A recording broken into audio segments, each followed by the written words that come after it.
على رسول الكريم أما بعد فأعوذ بالله من الشيطان الرجيم بسم الله الرحمن الرحيم قال الله عز وجل قل ادعوا الله أو ادعوا الرحمن أيما تدعوا فله الأسماء الحسنى سورۃ بنی اسرائیل آیت نمبر 110.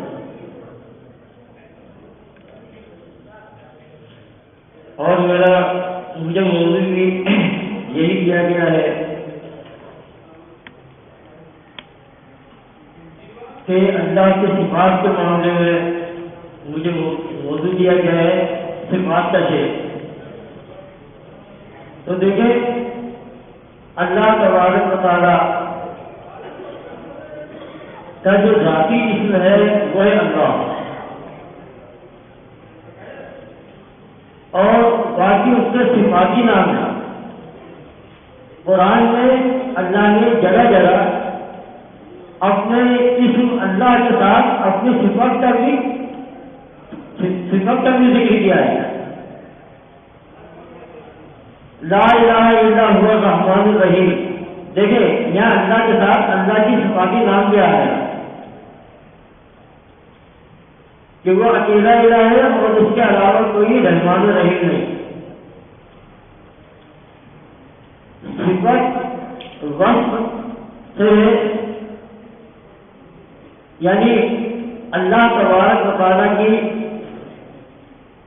کا جو نام ہے اللہ، اور اس کے صفاتی نام میں اللہ کی قدرت، اس کے اختیارات، اس کے تصرفات کے معاملات اللہ کی صفاتی ناموں میں آتے ہیں. جیسے ان اللہ علی کل شیء قدیر، یعنی اللہ تبارک و تعالیٰ اللہ ہے، اکیلا الہ ہے، علی کل شیء قدیر، ہر شے پر قدرت رکھنے کی طاقت رکھنے والے کے ساتھ ہے. تو اللہ اور اس کی صفت اللہ کی ذات کے ساتھ لازم و ملزوم ہے. اللہ کے صفاتی نام الرحمن، الرحیم، الملک، القدوس، یہ اس کی صفات اللہ کی وجود سے، اس کی ذات سے جدا نہیں ہے، اس کی ذات کے ساتھ ہے. اللہ کے جتنے بھی صفاتی نام ہیں، حدیث میں آتا ہے، ابو ہریرہ رضی اللہ عنہ بیان کرتے ہیں کہ نبی کہ اللہ تبارک و تعالیٰ کے 99 صفاتی نام ہیں، یعنی 99 بڑے بڑے نام ہیں صفاتی. ویسے تو اس سے زیادہ بھی ہو سکتے ہیں، 90 صفاتی نام، 99 صفاتی نام ہے. اور اللہ کے نبی نے فرمایا من احصا، جو ان کا شمار کرے گا، شمار سے مراد یہاں یہ دیا گیا ہے کہ جو اس کو یاد کرے گا، تو نبی علیہ السلام نے فرمایا دخل الجنہ، وہ جنت میں داخل ہوگا.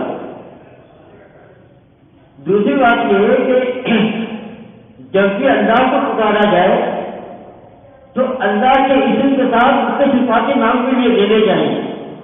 جیسے اللہ فرماتا ہے وَلِلَّهِ الْأَسْمَاءُ الْحُسْنَىٰ فَادْعُوهُ بِهَا، یعنی صرف یہ نہیں کہنا ہے کہ اللہ ہوں اللہ ہوں اللہ نہیں. اللہ کو جب بھی پکارنا ہے اس کا نام لینا ہے تو اس کے صفاتی ناموں کے ساتھ. اللہ ہوں یہ کوئی جملہ نہیں ہے. اللہ ہوں کا مطلب یہ کہ وہ اللہ وہ اللہ وہ اللہ. بھائی بندہ جو ہے جب اللہ کو پکار رہا ہے تو کس لیے پکار رہا ہے؟ جب بھی اللہ کو پکارو تو اس کی تعریف کے ساتھ، اس کی توصیف کے ساتھ، اس کی صفاتی نام کے حوالے سے. جیسے اللہ تعالیٰ جگہ جگہ کہتا ہے ان اللہ عزیز الحکیم، ان اللہ علی کل شیء قدیر. تو یہ تو ہو گئی ایک بات. اب آپ دیکھیں اللہ تبارک و تعالیٰ فرماتا ہے کہ اللہ کی جو کلمات ہیں، صفاتی نام ہیں، اگر ہم ان کا تجزیہ کریں، اس کو کھولنا شروع کرتے تو قرآن میں اللہ تبارک اللہ مدادا لکلمات اللہ لکلمات ربی۔ فرمایا کہہ دو کہ اگر دنیا میں سارے سمندر روشنائی بن جائے، سیاہی بن جائے،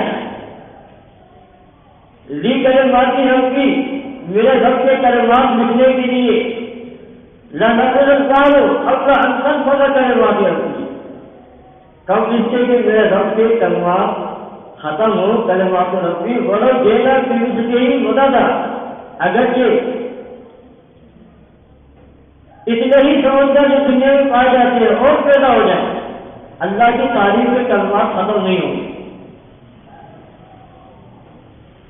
مثال کے طور پہ اللہ تعالیٰ خالق ہے، اللہ خالق کل شیء، اگر ہم خالق کی تعریف کرنا شروع کریں تو اللہ تعالیٰ ایک ایک ذرے کا خالق ہے، یعنی ایک چھوٹا سا ذرہ اس کو اٹھا کے رکھے کی تعریف بیان کرے وہ نہیں بیان کر سکتے ہم، پوری کائنات جو اس کی تخلیق کی اس کی تعریف کیسے بیان ہوتی، نہیں ہو سکتی۔ سورہ لقمان میں اللہ فرماتا ہے وَلَوْ أَنَّمَا فِي الْأَرْضِ مِنْ شَجَرَةٍ أَقْلَامٌ وَالْبَحْرُ يَمُدُّهُ مِنْ بَعْدِهِ، کہ اگر زمین کے تمام درخت قدم بن جائے اور تمام سمندر روشنائی سیاہی بن جائے، من بعد اس کے بعد سب تو اول 7 سمندر اور آ جائیں، وہاں نفذت کلمات اللہ، اللہ کے کلمات جو ہے ختم نہیں ہوں گے۔ ان اللہ عزیز الحکیم، اللہ زبردست اور حکمت والا ہے۔ تو دیکھیں یہ تو ہے اللہ کی چیز، اللہ کے نام، اس کی قدرت، اس کے اختیارات، اس کی تعریف کی کلمات ختم نہیں ہوں گے۔ لیکن آپ دیکھیں کہ اس امت کا حال کیا ہے، اس امت کا حال یہ ہے کہ اخبار الاخیار کتاب لکھی عبدالحق محدث دہلوی نے، اخبار الاخیار، اس کا ترجمہ کیا مکتبہ دیوبند تورنگی کا جو دارالعلوم ہے یہاں سے اس کا ترجمہ شائع کیا، اور ترجمہ کرنے والے سبحان محمود ان کے بڑے مشہور عالم ہیں جو طلباء کو حدیث پڑھاتے تھے، انہوں نے ترجمہ کیا۔ تو اس کتاب میں کیا لکھا ہے؟ لکھتے ہیں کہ عبد القادر جیلانی کی حالات میں کہ شیخ جیلانی کی اتنی کرامات ہیں، اتنی خوبیاں ہیں کہ اگر دنیا کے سارے سمندر روشنائی بن جائے، درخت قلم بن جائیں گے، پھر بھی ان کے کلمات ختم نہیں ہوں گے۔ آپ دیکھیں کس طرح سے اللہ کی جو صفت ہے وہ عبد القادر جیلانی کو دے دی گئی۔ چلے اگر یہ بات کوئی کم عقل، کم علم، کوئی عام آدمی، کوئی جاہل آدمی بیان کرتا تو ہم کہتے کہ کوئی جاہل ہے، نادان ہے، نہ سمجھ ہے۔ یہ واقعہ بیان کرنے والے عبدالحق محدث دہلوی ہیں، یہ ہندوستان کی بڑی معروف شخصیت ہے، اور اس کا ترجمہ کرنے والے دیوبند کے عالم سبحان محمود صاحب ہے۔ تو اصل چیز یہ کہ دیکھیں کسی نے یہ واقعہ ہو سکتا گڑھ لیا ہو، بنا لیا ہو، کوئی جاہل آدمی ہو، لیکن سبحان محمود دیوبندی تو جاہل نہیں ہے، علماء دیوبند تو جاہل نہیں ہے جو اس واقعے کی تصدیق کر رہے ہیں۔ اخبار اختیار کا ترجمہ کرنے والے لکھتے ہیں کہ اس کتاب میں عبدالحق محدث دہلوی نے جتنے واقعات لکھے وہ سارے ثابت ہیں، مستند ہیں، انہوں نے گہری تحقیق چھان بین کے ساتھ ان واقعوں کو جمع کیا ہے۔ تو دیکھیں اس کے اوپر مہر میں سب کر رہے ہیں، اور یہ کتاب شائع ہو رہی ہے، تو آپ دیکھیں جو اللہ کی صفت ہے کہ اللہ کی تعریف کے کلمات کبھی ختم نہیں ہوں گے، جتنا بھی آپ لکھ ڈالیں۔ انہوں نے اللہ کی وہ صفت شیخ عبد القادر جیلانی کو دے دی، اور صرف یہی نہیں کیا انہوں نے، ماں نامہ دیوبند ہندوستان سے شائع ہوتا تھا، ڈاکٹر صاحب نے ایمان خالص اس نمبر ہے کہ اس کا حوالہ بھی دیا ہے کہ ایک شاہ صاحب تھے، شاہ صاحب ایسے صاحب کے کمال تھے کہ ایک دفعہ غصے میں آ گئے اور انہوں نے ایک بکری کے بچے کو دیکھ پٹکا، وہ اب بکری کے بچے کی مثال کیا، وہ بیچارہ مر گیا۔ لوگوں نے تانے دیے کہ دیکھو شاہ صاحب نے نہا کے بکری کے بچے کو مار ڈالا، انہیں بڑا غصہ آیا، بکری کے بچے کو ٹھوکر ماری، کہنے کے وہ کیوں اللہ کے بندوں کو بدنام کرتا ہے، وہ اس پہ کھڑا ہو گیا۔ بات یہاں ختم نہیں ہوئی، اس پر علماء دیوبند نے تبصرہ کیا ہے، کہتے ہیں ماں نامہ دارالعلوم دیوبند جنوری 1958 قاری طیب دیوبندی کی سرپرستی میں شائع ہوا۔ یہ وہی قاری طیب ہے جو دیوبندی میں دو گروہ ہیں، حیاتی اور مواتی، یہ غالباً 1959 یا 1990 کی بات ہے، وہ ان کے درمیان صلح کرانے کے لیے آئے تھے،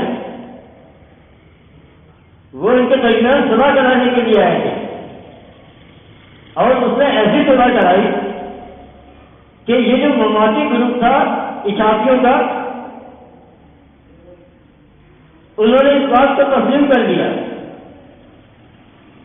کہ ہمارا عقیدہ جو ہے وہ عدم فرمائے موتا کا ہے کہ مردے نہیں سنتے، لیکن مردے کے سننے میں بہت سارے دلائل آئے ہیں، آیت موجود ہیں، حدیثیں موجود ہیں، لہذا ہم سمائے موتا کے قائلین کو کافر نہیں کہتے۔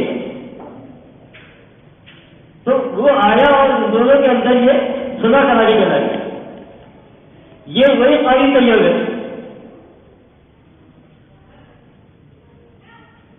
جس کی زیر نگرانی ماہنامہ دارالعلوم دیوبند کا رسالہ شائع ہوا تھا۔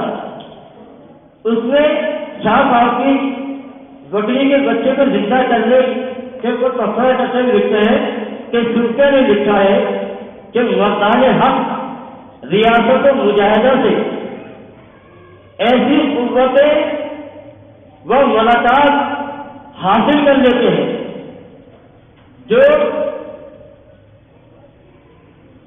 جو خدا ذوالمنن کی خاص قدرتوں میں مشابہ ہوتی ہے۔ کیا کہا انہوں نے کہ جو مردان حق اپنی ریاست اور مجاہدے سے اللہ جیسی طاقت اور قوت حاصل کر لیتے ہیں، اور لکھتے ہیں اور مؤثر حقیقی اس میں اللہ تعالیٰ ہی ہوتا ہے، اور قدرت الہی سے بچہ زندہ ہو کر کھڑا ہو گیا۔ تو آپ دیکھیں جو اللہ کی طاقت اور قوت ہے وہ اللہ تبارک و تعالیٰ ان کو عطا کر دیتا ہے یا ان کو حاصل ہو جاتی ہے۔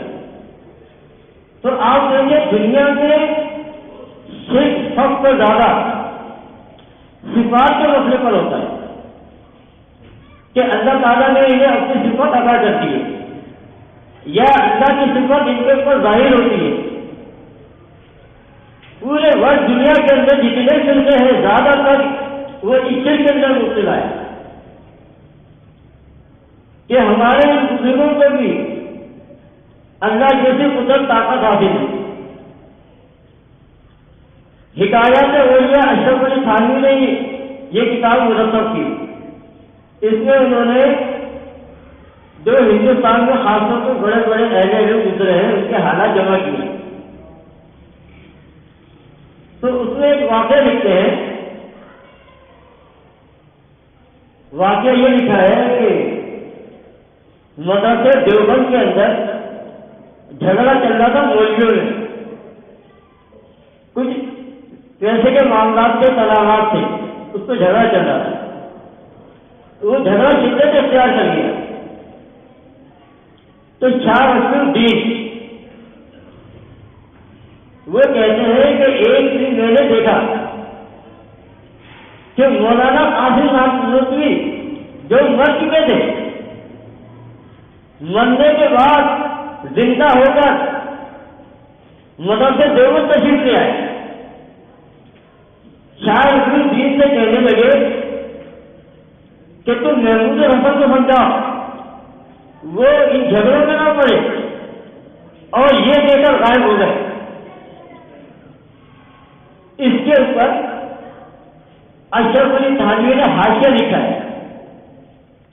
اچھا، حاشیہ کا لکھا ہے کہ یہ ہو سکتا ہے، یہ ممکن ہے کہ مولانا کا جو جسم تھا وہ مثالی جسم ہو، دنیاوی جسم کی طرح، یا ہو سکتا ہے کہ مولانا کی روح نے اپنے جسم کے اندر جو قبر میں دفن ہے اس میں تصرف کیا ہو، اپنا جسم تیار کر کے اور یہ مدرسے دیوبند تشریف لے آئے۔ آپ دیکھیں کہ یہ اتنا گندا عقیدہ ہے، اتنا بھیانک عقیدہ ہے کہ تصرف جو اللہ کی صفت ہے، یعنی اس کائنات میں اللہ کا حکم کرتا ہے۔ تصرف کا عقیدہ کیا ہے کہ اللہ کے حکم سے سورج نکلتا ہے، غروب ہوتا ہے، اللہ کے حکم سے ہوا چلتی ہے، بارش برستی ہے۔ اگر اللہ کی یہ صفت کسی اور کو مان لی جائے تو اس کا مطلب یہ ہے کہ ہم نے اس کو اللہ کی ربوبیت میں شامل کر دیا۔ اللہ کی صفات ہے کیا؟ اللہ کی تمام صفات الوہی صفات ہیں۔ اللہ کی تمام صفات الوہی صفات ہیں، اور اللہ کی الوہی صفات کسی کو حاصل نہیں ہے۔ دیکھیے، اللہ کی سمیع بصیر ہے اور انسان کی سمیع بصیر ہے یا نہیں؟ اللہ کی سمیع بصیر ہے اور اللہ نے انسان کو بھی سمیع بصیر بنایا۔ اللہ کا کی جو صفت ہے سمیع بصیر، یہ الوہی صفت ہے۔ الوہی صفت کا مطلب یہ ہے کہ اللہ کی کسی صفت کو کسی نے تخلیق نہیں کیا۔ جس طرح اللہ تبارک و تعالیٰ کی ذات قدیم ہے، اس کی صفات بھی قدیم۔ قدیم کا مطلب یہ ہمیشہ سے ہمیشہ نہیں۔ انسان کو جو بھی صلاحیت حاصل ہے، طاقت حاصل ہے، وہ صلاحیت، وہ طاقت اللہ نے پیدا کی ہے، تخلیق کی ہے۔ لیکن اللہ تعالیٰ کی جو قدرت ہے، صلاحیت ہے، اللہ کی جو صفت ہے، وہ کسی نے پیدا نہیں کی۔ دیکھیں قرآن میں اللہ تعالیٰ کیا فرماتا ہے اپنی صفت کے بارے میں؟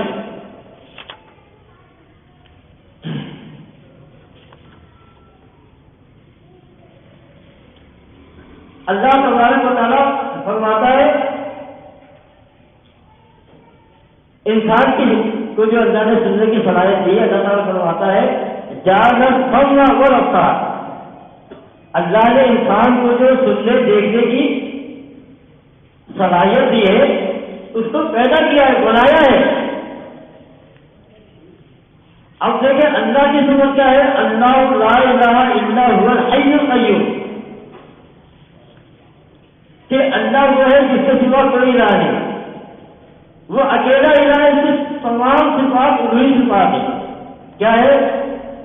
هو الحی القیوم، کہ وہ الحی ہے، زندہ ہے۔ اچھا، اللہ نے اپنی مخلوق کو بھی زندگی دی، جانوروں کو زندگی دی، کیڑے مکوڑوں کو دی، انسانوں کو دی ہے۔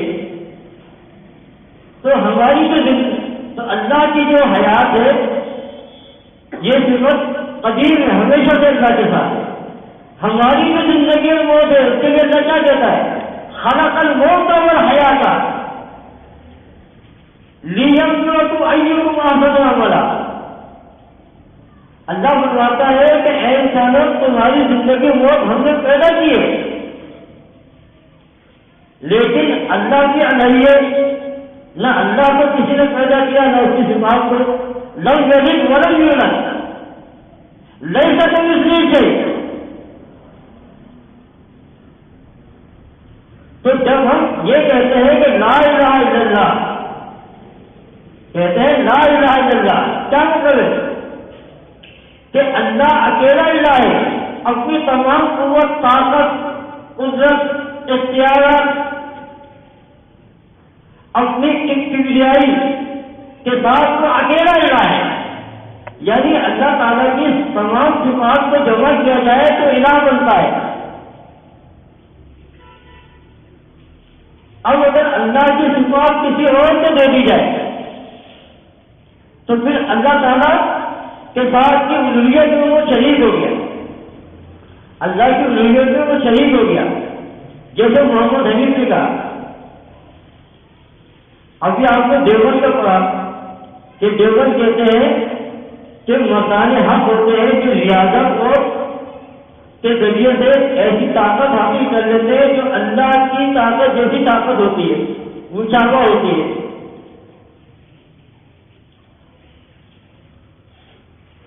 حالانکہ اللہ تو فرماتا ہے نہیں سکتا کچھ نہیں سے، اللہ کی مشابہت تو کوئی نہیں ہے، لیکن علماء دیوبند نے یہاں ٹھوکر کھائی، اللہ کی صفت مکان حق سے دے دی۔ اور آپ دیکھیں ان کے کارنامے، اللہ کی صفت ہے اللہ دلوں کے راز جانتا ہے، عالم الغیب ہے، لیکن شاہ ولی اللہ لکھتے ہیں کہ ان کے چچا ان کا ایک خادم تھا، وہ کسی برائی میں پڑ گیا تھا، ان کے چچا نے بہت اشارے کرائیوں میں اس کو سمجھایا، نہیں مانا، آخر ایک دن غصے میں آ گئے، کہنے لگے کہ تو جو کچھ کر رہا ہے کیا سمجھتا ہے، مجھے نہیں معلوم، یاد رکھ زمین کی تہ میں ایک چیونٹی ہے، اگر اس کے دل میں 100 خیالات آئیں گے تو 99 میں جانتا ہوں۔ یعنی شاہ ولی اللہ کے چچا 100% خدا نہیں ہے، 99% خدا ہے۔ یعنی اللہ بڑا خدا ہے، شاہ ولی اللہ کے تایا اس کے چچا چھوٹے خدا ہے۔ اور تصرف دیکھیں کہ ان کے والد جو شہید ہو گئے، ایک دن ان کی بھتیجی بیمار ہو گئی تھی، ان کی عیادت کے لیے تشریف لے آئے، گھر والوں دیکھ کر پریشان ہو گئے، ارے آپ کہاں سے آ گئے، آپ تو مر چکے شہید ہو گئے، کہنے لگے آپ کو جانے دو، میں اس بچی کی عیادت کے لیے آیا، بچی کی عیادت کی اور کہنے لگے کہ بیٹی غم نہ کر، صبح تک تجھے آرام آ جائے گا، صبح مر گئی۔ تو آپ دیکھیں کہ کتنے شرک ہیں۔ اللہ کی صفت عالم الغیب، سینے کے رازوں کو جاننے والا، شاہ ولی اللہ کے والد بھی دلوں کے راز جاننے والے تھے، تصرف کر کے قبر سے نکل کے باہر آ گئے،